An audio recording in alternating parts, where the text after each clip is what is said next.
अस्सलामुअलैकुम। आप देख रहे हैं मेरा यूट्यूब चैनल सरदार टीवी। जी तो नाजरीन, आज की वीडियो भी कल की वीडियो की तरह बहुत ही इंफॉर्मेटिव होने वाली है। पार्ट 1 की तरह बड़ी दिलचस्प और बड़ी मुफीद होने वाली है, खासतौर पर उन दोस्तों के लिए जो जापान के वीज़े के लिए परेशान हैं, जो एजेंटों के हाथों अपना वक्त बर्बाद कर चुके हैं।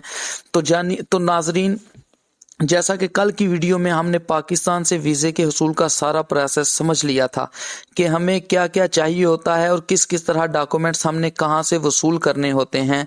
उनमें हमने ये देखा था कि हमारे पास स्टेटमेंट कितनी होनी चाहिए, पासपोर्ट की वैलिडिटी क्या होनी चाहिए, उसके बाद फैमिली है तो उसके लिए FRC की ज़रूरत होती है, पिक्स कौन सी होनी चाहिए, ID कार्ड किस तरह लगाना है, स्टेटमेंट के बाद AMC लेटर हमने किस तरह लगाना है। तो आज की वीडियो में हम ये जानेंगे कि हमने जापान वीज़े के हुसूल के लिए एम्बेसी में किस तरह जाना है, हम एम्बेसी में किस तरह जाएं, वीज़ा हासिल करने के बाद ट्रैवल कब करना है, और सबसे अहम और मेन चीज़ जो आज की इस वीडियो में हम बताने वाले हैं कि अगर आपको जापान का वीज़ा मिल जाता है या अक्सर दोस्तों के पास जापान का वीज़ा होता है और वो डिपोर्ट हो जाते हैं एयरपोर्ट से, तो जापान एयरपोर्ट से एग्ज़िट कैसे होना है, डिपोर्ट होने की क्या क्या वजूहात होती हैं, एयरपोर्ट में क्या क्या सवालात किए जाते हैं। तो आज ही हम सब कुछ इस वीडियो में जानेंगे। उसके बाद जब हम जापान एयरपोर्ट से एग्जिट हो जाते हैं तो वहां पर स्टे कैसे मिलता है, वर्क परमिट के लिए हमें कितना इंतजार करना पड़ता है और हमें वर्क परमिट हासिल करने के लिए क्या क्या करना चाहिए। उसके बाद जापान में तनख्वाह कितनी मिलती है, किस काम की कितनी तनख्वाह मिलती है। लेकिन ये सारा कुछ जानने के लिए, इससे पहले कि हम अपनी इन सारी इन्फॉर्मेशन की तरफ बढ़ें, आपसे रिक्वेस्ट है कि अगर आप हमारे चैनल पर नए हैं तो हमारे चैनल सरदार टीवी को सब्सक्राइब कर लें और बेल आइकन को प्रेस करना ना भूलें, क्योंकि इसी तरह की इन्फॉर्मेटिव वीडियोस आपके लिए आती रहेंगी जिसमें आपको हर तरह के वीज़े के लिए गाइडलाइन दी जाएगी। आपको बताया जाएगा कि किस मुल्क के लिए कौन कौन सी चीज़ें चाहिए होती हैं, किस मुल्क के लिए हमें किस किस प्रोसेस से गुजरना पड़ता है। इसलिए बेल आइकन को ज़रूर प्रेस कर लें ताकि कोई भी इंफॉर्मेटिव वीडियो मिस ना हो। जी तो नाजरीन, बढ़ते हैं आज की दिलचस्प और हकायक से भरी वीडियो की जानब, क्योंकि यूट्यूब पर अक्सर हमारे दोस्त इस तरह के बैठे होते हैं जिनके पास एक्सपीरियंस नहीं होता, वो जस्ट व्यूज़ के लिए या लोगों को ऐसे ही बस वो इंफॉर्मेशंस देते हैं, उनके पास कोई एक्सपीरियंस नहीं होता। तो नाज़रीन, मेरी ये वीडियो मुकम्मल इन्फॉर्मेटिव है और मुकम्मल हकायक से भरपूर है, जिसमें किसी किस्म का कुछ भी फेक नहीं है, जिसमें आपको सारा कुछ सच मिलेगा। इसलिए आप इस वीडियो को कहीं से स्किप ना कीजिएगा ताकि आप जापान के वीज़े को हासिल करने के बाद जब जापान पहुंचते हैं आपको क्या क्या मुश्किलात का सामना आता है, आप किन किन मसाइल से गुजरते हैं, आपको सारी इन्फॉर्मेशन मैं आज इस वीडियो में देने वाला हूं। तो नाज़रीन, जैसा कि कल हमने पाकिस्तान से जापान के वीज़े के हसूल के लिए मुकम्मल इन्फॉर्मेशन ली थी, तो आज हम शुरू करते हैं कि डॉक्यूमेंट्स के बाद हमें एम्बेसी कैसे जाना चाहिए। अब हम जानते हैं कि एम्बेसी किस तरह जाना चाहिए। मोस्टली हमारे एजेंट हजरात या कुछ दूसरे दोस्त कहते हैं जी आप इस तरह जाएं, आप ये तैयार होके जाएं, आप इस तरह तैयार होके जाएं।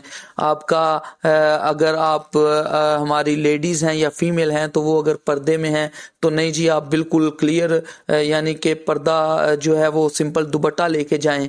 तो इस तरह का कुछ नहीं। मैं आपको बताता हूं कि जब आप एम्बेसी में जाते हैं तो जब हम एम्बेसी में एंटर होते हैं तो आपको इस चीज़ का पता होना चाहिए कि जो जो कुछ इन्फॉर्मेशन हमारे डॉक्यूमेंट्स में मौजूद है, जब एम्बेसडर के पास ये सारा कुछ जाता है या एम्बेसी के अमले के पास ये सारा कुछ जाता है, तो नाजरीन वो उस जो चीज़ जो हमने गिवन इन्फॉर्मेशन होती है उन डॉक्यूमेंट्स पर, वो उस हिसाब से हमारी पर्सनैलिटी को मैच करते हैं।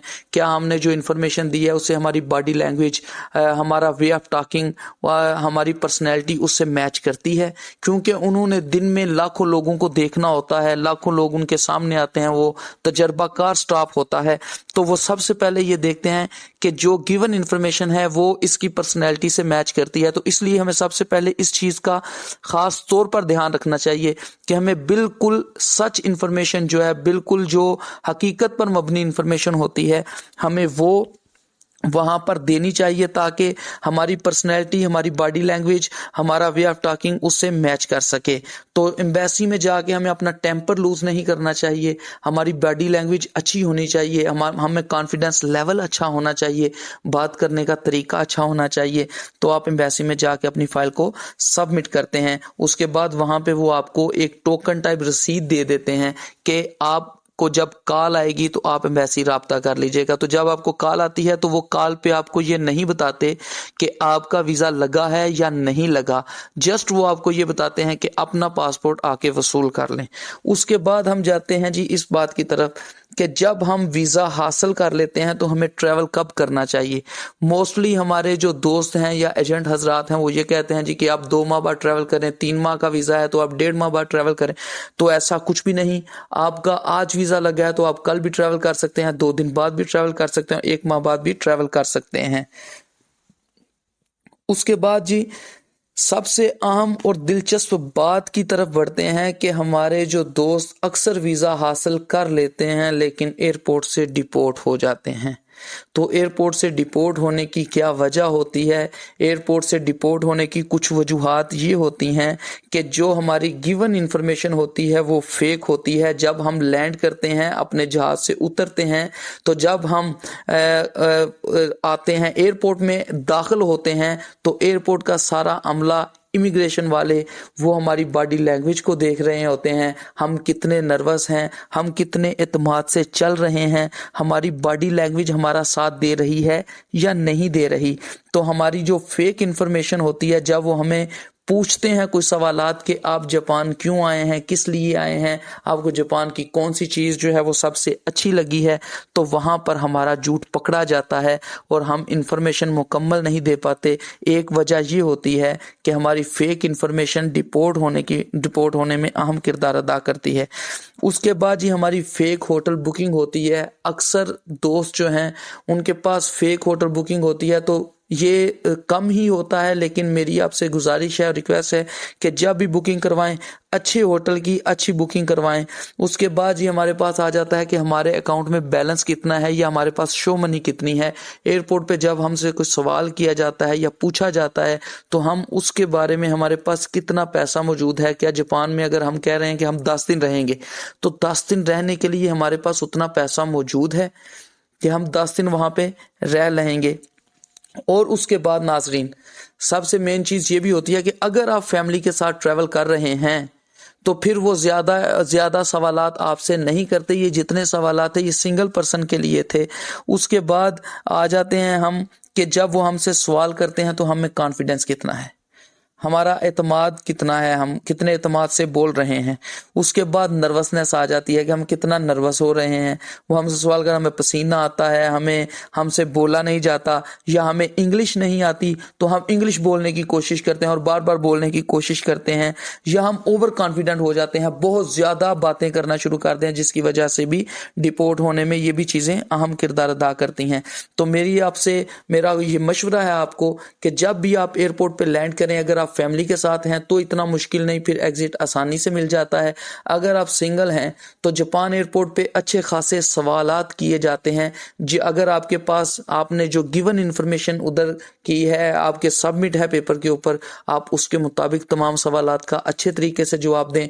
खुद में एतमाद रखें, कॉन्फिडेंस लेवल आपका अच्छा होना चाहिए, बॉडी लैंग्वेज आपका साथ देना चाहिए। जब हम एयरपोर्ट से एग्जिट हो जाते हैं तो आगे आ जाते हैं जी कि हमें स्टे कैसे मिलता है। हमारे मोस्टली लोग जो हैं वहाँ पे कमाने की घर से भी जाते हैं, मोस्टली लोग जो हैं विजिट करने जाते हैं। विजिट वाले को तो स्टे की ज़रूरत नहीं। अब आ जाते हैं इस बात की तरफ कि अब जो उधर रहने गए हैं या हम वहाँ पे जाते हैं तो पीछे पाकिस्तान में हमसे कोई मसला बन जाता है हमारी फैमिली के साथ, तो हमें ये कहा जाता है कि आप वहाँ पे स्टे करें। तो हमें वो स्टे किस तरह मिलेगा? आपको स्टे इस तरह मिलेगा कि आप एम्बेसी में जाके वहाँ पे एम्बेसी में जाके, जापान में पाकिस्तान की एम्बेसी में जाके आप वहाँ पे एक एप्लीकेशन सबमिट करते हैं। आप ऊपर अपना मसला बयान करते हैं कि आपको क्या मुश्किल या क्या मसला मसाइल है। तो उसके बाद आपको वो स्टे बिल्कुल इजीली और फ्री ऑफ कॉस्ट मिलता है। सबसे पहले आपको स्टे मिलता है 1 मंथ का, उसके बाद 2 का, फिर 3 का, उसके बाद वो 6 मंथ का स्टे आपको देते हैं, उसके बाद 1 साल का स्टे देते हैं। पहले जापान में 6 माह बाद भी वर्क परमिट मिलता था, फिर 8 माह बाद हुआ और अब 1 साल के बाद वर्क परमिट मिलता है। तो नाज़रीन मैं आपको यहाँ पे ये बताता चलूँ कि जो लोग ये कहते हैं कि हम वहां पे जाके काम करते हैं या कुछ करते हैं, तो अगर आपका आगे कोई संभालने वाला नहीं या बैक पे आपके पैसा मौजूद नहीं, तो आप वहां पे 3, 4, 5, 6 माह नहीं रह सकते, क्योंकि जापान में अगर पैसा बहुत ज्यादा है तो वहां पर महंगाई भी उतनी ही ज्यादा है।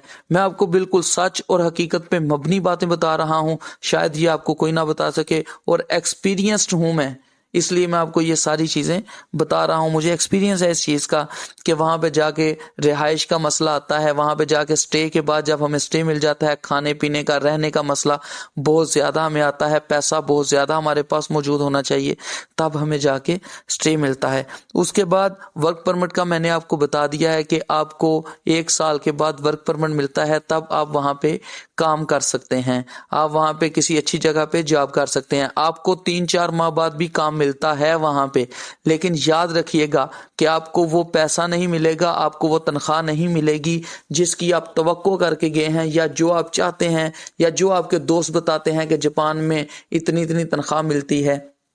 तो वो जब तक वर्क परमिट नहीं है, वहां का उसूल है कि आपको वो तनख्वाह मिलने वाली, उतने पैसे मिलने वाले नहीं हैं। जी तो नाजरीन ये मुकम्मल इंफॉर्मेशन थी।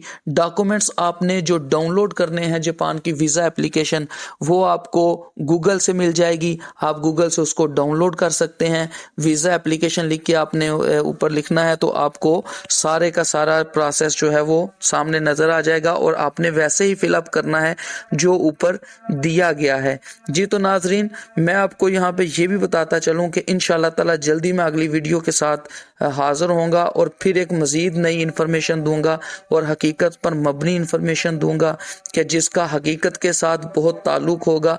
और आप जब भी जाएंगे और आपको मेरी ये वीडियो याद आएगी कि जो हमने यूट्यूब पे सुना था, देखा था, बिल्कुल यहाँ पे वैसा ही हो रहा है। और उसके बाद मैं आपको अगली जो इन्फॉर्मेशन है वो तुर्की के वीज़े के अबाउट देने वाला हूँ, उसके बाद मैं आपको अमेरिका के बारे में इन्फॉर्मेशन देने वाला हूँ। और उम्मीद करता हूँ कि आपको हमारी वीडियो अच्छी लगी होगी। अगर आपको हमारी वीडियो अच्छी लगी है तो काइंडली हमारे चैनल को सब्सक्राइब कर लें, लाइक कर दें और कमेंट कर दें। बहुत शुक्रिया जी। अगली वीडियो तक के लिए इजाज़त दें। अल्लाह हाफिज़।